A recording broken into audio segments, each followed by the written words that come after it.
ஆட்சி மாறிடுச்சு.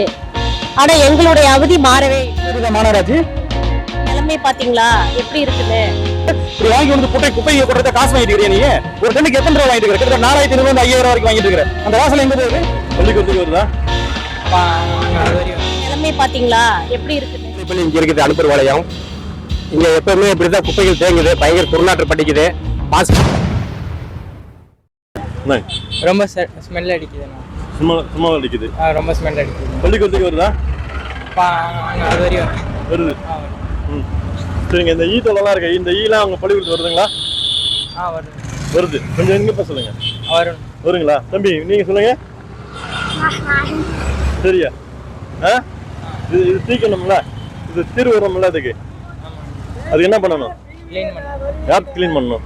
ஆட்சியாளர் தானே. வணக்கங்க, என்னோட பேரு ராக்கியப்பன். இது வந்து 11வது வார்டு திருப்பூர் மாநகராட்சி. இது அரசு மேல்நிலைப்பள்ளி இங்க இருக்குது அனுப்பர் வளையம். இங்க எப்பவுமே இப்படிதான் குப்பைகள் தேங்குது, பயங்கர துர்நாற்றம் படிக்குது. மாஸ்க் போடாம வர முடியாது. குழந்தைகள் கிட்டத்தட்ட ஒரு 800-900 குழந்தைகள் படிக்குது. அப்பப்போ இந்த பிரச்சனை இங்க வந்துட்டு இப்ப நிரந்தரமா இப்படி போட்டுருக்காங்க. தயவு செய்து இதனால என்ன தொந்தரவு வருது? அனைவருக்கும் வணக்கங்க. எங்களுடைய ஸ்கூலுடைய நிலைமை பாத்தீங்களா எப்படி இருக்குன்னு. நான் இந்த ஸ்கூலுடைய மேனேஜ்மெண்ட் கமிட்டி தலைவி. எப்படி இருக்கு பாருங்க. எங்க குழந்தைங்கனால இங்க உட்காந்து படிக்கவே முடியறது இல்ல. ஸ்மெல்லு டெய்லி 2 குழந்தைக்கு உடம்பு சரியில்லாம போகுது. காரணம் என்னன்னா, எங்கனால இங்க இருக்கிற ஸ்மெல்லு எங்கனால பப்ளிக்னாலேயே தாங்க முடியல. இப்படி கிராஸ் பண்ணி போறவங்கனாலேயே தாங்க முடியல. அவங்க 8 மணி நேரம் உட்காந்து படிக்கணும். அதனால இது போன வருஷம் நாங்க இப்படியே இவங்க கிட்ட ஆர்கியூ பண்ணி அப்புறம் இன்ஸ்டாகிராம்ல எல்லாம் போட்டு அதுக்கப்புறம் எடுத்தாங்க. ஆட்சி மாறிடுச்சு. ஆனா எங்களுடைய அவதி மாறவே இல்லை. அப்படி எங்களுடைய அவதி மாறவே இல்லை. கொஞ்சமாவது குழந்தைங்களை நினைச்சு பாருங்க. 6th ஸ்டாண்டர்ட்ல இருந்து +2 வரைக்கும் படிக்கிற குழந்தைங்க 1200 சில்லற குழந்தைங்க படிக்கிறாங்க. அப்படி இருக்கையில அவங்களுக்குரிய ஒரு நல்லதையாவது செய்யணும். நலமான கல்வி திட்டம் கொண்டு வரணுங்கிறாங்க. இங்க சுகாதாரம் இப்படி இருந்துச்சுன்னா அவங்க எப்படி நலமான கல்வியை கத்துக்க முடியும்? தயவு செய்து இதுக்கு ஒரு தீர்வை கொண்டு வாங்க. இல்ல அப்படின்னு நாங்க ஸ்கூல் மூலமா குழந்தைங்க நிறைய வந்து சொல்றாங்க. டெய்லியும் எங்கனால அங்க உட்காந்து படிக்க முடியறது இல்ல, ரொம்ப ஸ்மெல் வருது அப்படின்னு. இதுலயே லாஸ்ட் அந்த பக்கம் போனீங்கன்னா அந்த முக்குலயும் குப்பை இருக்கு. முந்தா நாள் நான் வீடியோ வச்சிருக்கேன். வீடியோ எடுத்துட்டு வந்து அந்த குப்பை அள்ளுற அந்த இன்சார்ஜ் அம்மா கிட்ட சொன்னேன், நான் எடுங்க அப்படின்னு. எடுக்கல அப்படின்னா நான் மாநகராட்சியில போய் பெட்டிஷன் கொடுத்துருவேன். இதுக்கு சம்பந்தம் இல்ல. ஆணையர் தாங்க சேல் பண்றாங்க. துணை ஆணையரும் மாநகராட்சி ஆணையர் தான் இது பொறுப்பு. ஏங்க அப்புறம் அவங்க கிட்ட இவங்க தானே போய் சொல்லணும். எங்களை பப்ளிக் வந்து இது பண்றாங்க, டார்ச்சர் கொடுக்குறாங்க, அல்ல சொல்றாங்க, நாங்க எங்க போடுறது அப்படின்னு இவங்க தான் அவங்க கிட்ட போய் கேட்கணும். நம்ம இங்க வர்றவங்க கிட்ட தானே கேட்க முடியும். நம்ம ஆணையர்கிட்டயோ துணை ஆணையர்கிட்ட டெய்லி போக முடியாது இல்லைங்க. ஏன்னா திருப்பூர்னுடைய இது டெய்லியும் வேலைக்கு போனாதான் வாழ்வாதாரமே. அதுதான் ஒரு 2 நாள் 3 நாள் லீவு போட்டு இவங்க கிட்ட அலையிற சூழ்நிலையில யாரும் கிடையாது. அப்படி இருக்கையில தயவு செய்து இந்த பள்ளி பக்கத்துல இருக்கிற குப்பைங்களை அகற்றுமாறு ரொம்ப தாழ்மையுடன் கேட்டுக்கிறேன். எடுத்துருங்க. நன்றி, வணக்கம். வணக்கம். இந்த குப்பைகளுக்கு வந்து நான் ஒரு 7 மாசத்துக்கு முன்னாடி ஒரு மனு கொடுத்தேன். முதல்வர் மனு அனுப்பிச்சேன். அதன் ஏற்றுக்கொண்டு ஒரு கடிதம் வந்துச்சு. இங்கேயும் அப்புறப்படுத்தினாங்க. அப்புறப்படுத்தி ப்ளீச்சிங் பவுடர் போட்டாச்சுன்னு சொல்லி எனக்கு கடிதம் வந்துச்சு. அதன் சொல்லி 7 மாசம் ஆகுது. திரும்பவும் இங்க அப்படிதான் இருக்கு. இது என்னன்னா சேவை குறைபாடு, மாநகராட்சியின் சேவை குறைபாடு. சட்டம் இருக்கு, BNS சட்டம் 71 இருக்கு. மக்களுக்கு பொதுமக்களுக்கு தொந்தரவு, அதாவது நோய் தொற்று பரப்பக்கூடிய எந்த செயலாக இருந்தாலும் அந்த சட்டம் என்னன்னா 6 மாசத்துல இருந்து 1 வருஷம் தண்டனை. இந்த மாநகராட்சிக்கு மேல என்ன தண்டனை கொடுப்பீங்க நீங்க? பொதுமக்களுக்கு தான் சட்டமா? இப்போ அது அரசு அதிகாரி சட்டம் இல்லையா? துணை ஆட்சியாளர் சட்டம் இல்லையா? துணை மாநகராட்சி துணை அந்த சட்டம் இல்லைங்களா? இன்னொன்னு இருக்கு, SWMS இருக்கு. அவங்களுக்கு கடமை என்னன்னா கொட்டுறதுதான் கடமை கிடையாது. அவங்க கடமை என்னன்னா மறுசுழற்சி பண்ணணும்.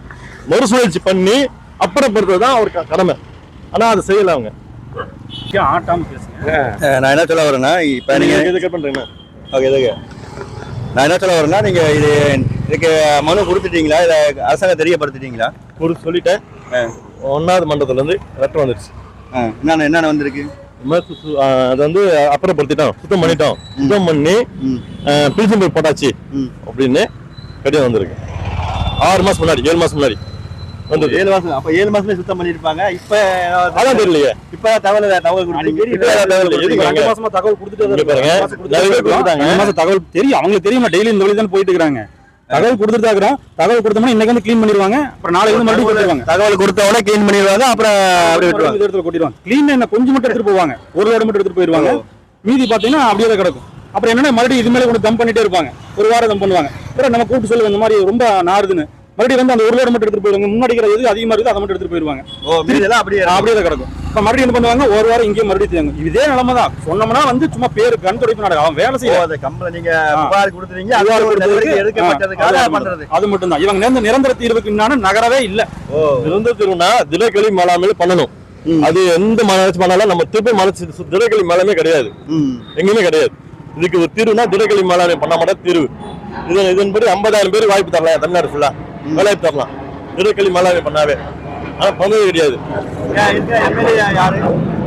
தெற்கு பாத்தீங்கன்னா சத்யபாமா அவங்களுக்கு ஏதாவது புகார் ஏதாவது கொடுத்துருக்கீங்களா? சத்யபாமாக்கு ஏதாவது புகார் கொடுத்துருக்கீங்களா?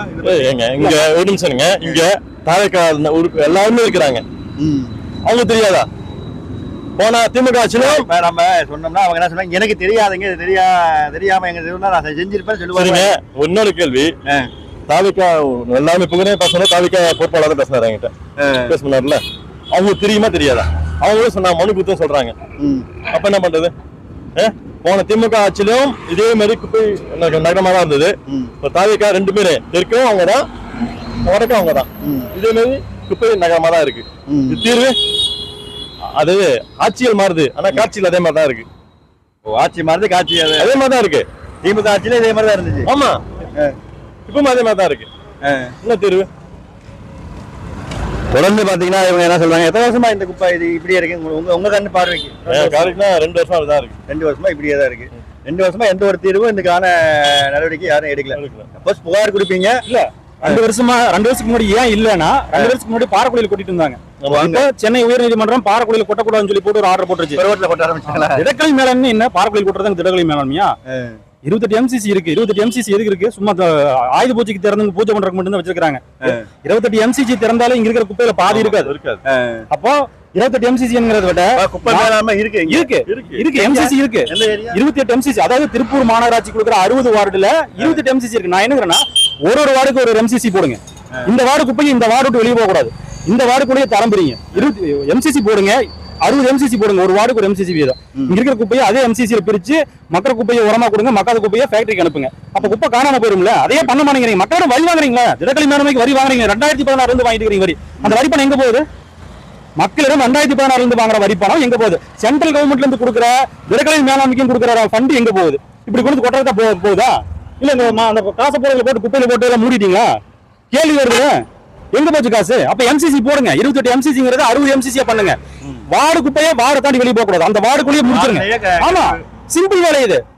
ஆளு வச்சிருக்கீங்க, தனியார் கொடுத்துட்டீங்க, சீனிவாச மேனேஜ்மெண்ட் கொடுத்துட்டீங்க. நீ என்ன பண்ணிட்டு இருக்கிற சீனிவாச மேனேஜ்மெண்ட்? இப்படி வாங்கி வந்து குப்பையை கொட்டுறத காசு வாங்கிட்டு இருக்கிறீங்க. நீ ஒரு டன்னுக்கு எத்தனை ரூபாய் வாங்கிட்டு இருக்கிற? கிட்டத்தட்ட 4500 5000 வரைக்கும் வாங்கிட்டு இருக்கிற. அந்த காசுல எங்க போகுது? எங்க போகுது? சீனிவாச மேனேஜ்மெண்ட் சும்மா தூக்கி கொடுத்துருக்கீங்க. மாநகராட்சியில இருந்து வாங்குற காசு ஒழுங்கு இப்படி கொட்டி வச்சு போய்க்கிறாங்க. அப்ப இது யாருக்கு பொறுப்பு? சீனிவாச மேனேஜ்மெண்ட் பொறுப்பா இல்ல திருப்பூர் மாநகராட்சி பொறுப்பா? ஆணையர் பதில் சொல்லுவாரா? இல்ல முதல் மட்டத்துடைய துணை ஆணையர் பதில் சொல்லுவாரா? இது அரசு உயர்நிலைப்பள்ளி, மாணவர்களுக்கு சுகாதார கேர் இருக்கிற இவங்களுக்கு இந்த நிலைமை அப்படின்னா சாதாரண மக்களுக்கு என்ன நிலைமை இருக்கும்? இப்படியே குப்பையிலேயே கடந்து நாசமா போகணும் அப்படின்னா எந்த ஆட்சி வந்தாலும் மாறாது. MCC போடுங்க. ஒரு MCCங்கிற 60 MCC போற 60 வாரம் தாண்டி இந்த குப்பை வெளியே போக கூடாது. ஏன் பண்ண முடியாது உங்களால? இதுல போயிட்டு இருக்க நஷ்டத்துல போயிட்டு இருக்க மாநகராட்சி இதை உடனே அப்புறப்படுத்தணும். இது எல்லாம் இங்க இருக்கிற லோக்கல் இருக்கிற MCCக்கு இதை எடுத்துட்டு போய் முறையா தரம் பிரிச்சு அவனுடைய சட்டப்பிரிவில் என்ன நடக்குதோ அதைத்தான் பண்ணணும். அதை எடுத்துட்டு போய் அடுத்த குப்பையில கொட்டுறது இல்ல தீய வைக்கிறது, பாறைக்குழியில் கொட்டணும் அப்படின்னு நினைச்சிருந்தீங்க அப்படின்னா திடக்கழிவு மேலாண்மை ஒருபோதும் நீங்க அமல்படுத்தவே முடியாது. நன்றி, வணக்கம். தொடர்ந்து 2 வருஷமா தொடர்ந்து குப்பையால் இப்ப மக்கள் பேசுறதை பார்த்திருப்பீங்க. கண்டிப்பா ஆளும் அரசு, தாவேக்கா அரசு மற்றும் இந்த MLA சத்யபாமா அவர்கள் இதை கவனிச்சு உடனடியாக நடவடிக்கை எடுக்குமாறு தமிழர் பட சார்பாக கேட்டுக்கொள்கிறேன்.